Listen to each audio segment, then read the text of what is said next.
Hi, this is Shadi. Yesterday I put out a poll asking what you want to see next, either 1888 restraining techniques by the Japanese police or Ashigarami history and evolution. The majority voted for the restraining techniques. I saw some of you say, I hope you cover both. I will, but I just wanted to see which one I do first.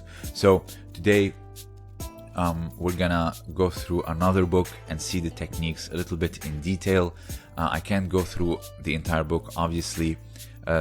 Many of you mentioned the Hojo, and of course the Hojo will be shown. So the book that we're gonna be looking at is the Police Officer's Essential Illustrated Guide, Kenpo, by Tetsutaro Hizatumi, of course translated by Eric Shahan. I will leave a link for his lists of books.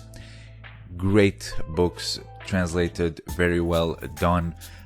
You can easily grasp and understand how they did it. However, the problem with this book, and even Eric mentioned this to me, is that the author somehow thinks that everyone is reading is an expert on martial art and they will just immediately understand what's going on. A lot of the stuff that I saw, if it wasn't for my Aikido background, especially the disarming techniques, I would have never understood what was going on. So first, let's start with those disarming techniques. So the first one here, you have the assailant grabbing the sword, and with the other hand, he's grabbing the police officer's wrist, trying to incapacitate him and obviously steal his sword. Let's see here. The next that the police officer would do is actually pummel the wrist hand, get it up, and then pull his sword backward, still in the sheath.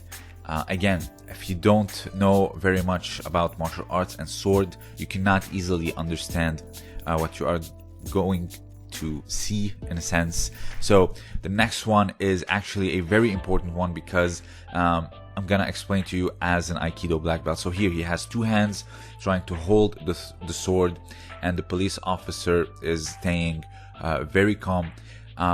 This actually technique that we're gonna see is actually explains a lot of the stuff that you see in Aikido, and a lot of the criticism can be addressed through this particular technique, because it does reflect the time and period where these techniques would be viable.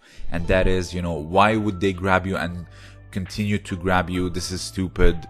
The whole stuff that you hear about Aikido, this technique actually really shows it. So here, the first is that he pulls his sword upwards to lessen the grip and also put him in kind of like a double wrist lock, in a sense. Again, if the assailant lets go, the police officer will simply pull out the sword and maybe amputate him or just basically kill him. So he would not let go at any risk. And here he pushes forward and then putting him, notice how he's still holding the sword, which is again very important, because the moment he pulls out, the police officer can easily pull out the sword, draw the sword, and just decapitate him, because he is in a very prone position.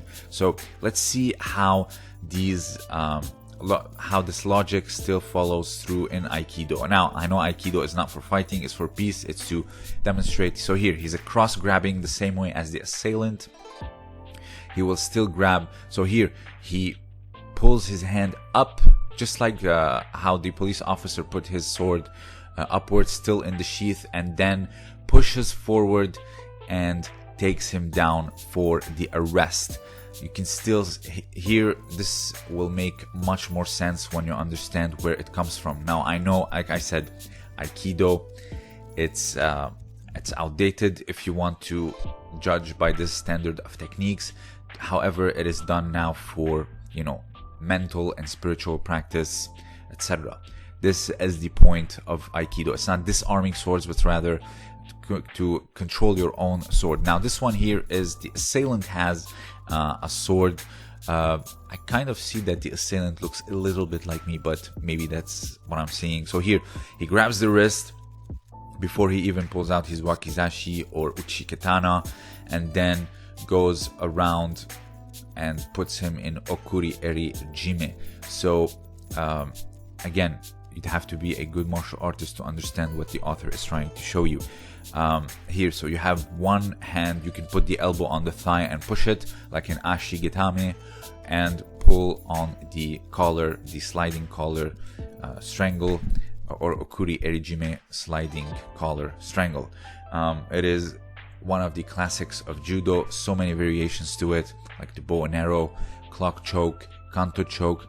All these would be considered an okuri erijime, where you slide the collar on the neck, restricting blood flow to the head. Now, let's get to the hojo, which everyone commented on. This is the hayanawa, which is a rapid and simple restraining technique. It says that it is very important and crucial to actually start with the right hand, and it says that 9 out of 10 are right-handed. So you lace around the neck, take the right hand first, and then push it towards your left hand, and then continue to wrap around the second hand. So you have the right hand as a priority, and of course the neck, and then clinging them closer together, because this will obviously give them less options and it will put you more in control. So here how it looks like after you finished the hojo technique, hojo waza.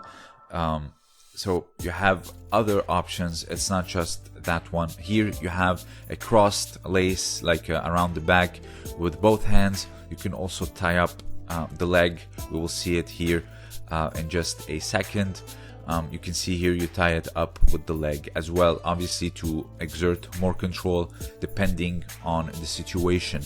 Now, for those who are a little bit stronger, they show a little bit more resistance. There is also another fix for it.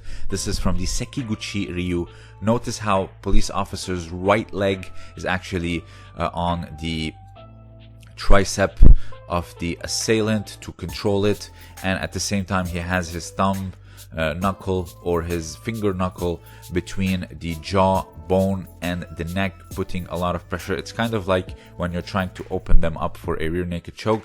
You're exerting this particular pressure on the neck so you can distract them or make the resistance of the arrest a lot more harder, and thus you can take care of the right arm afterwards and bring in the left and finally carry out the arrest. These are little tactics for someone who is, like I said, stronger or trying to resist. You stomp the right arm because the right arm is the priority, and then you put a lot of pressure and then lace the neck on the jaw after you have put your knuckle on it, and then you carry out the arrest as it looks here. These techniques, again, there's very little detail on them. They should be a little bit more, I would say, explained. Now, this final one is very interesting. This is a hojo lesson from Kunishige Nobukore of Mizuno Ryu. In the unusual case whereupon you have neglected to carry hojo, the rope, or you have been forced to restrain a great number of people and you have little or no rope, then there is a method that can be used. Bring both hands behind the back and use an 8-san or 25 centimeter length motoui or kamiyori.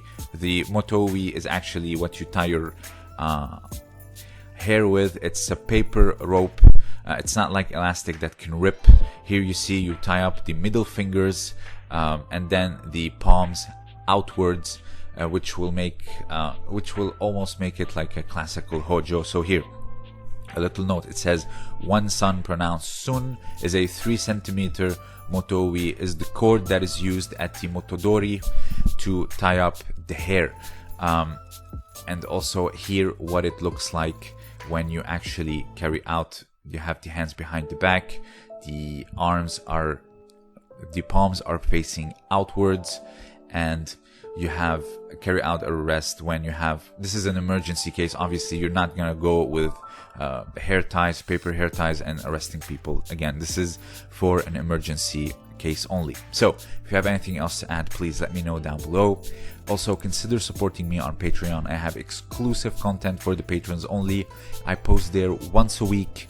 And please don't forget to check out Josh Simon's shop for articles and t-shirts in the description below. This was Shadi, and as always, thank you for listening.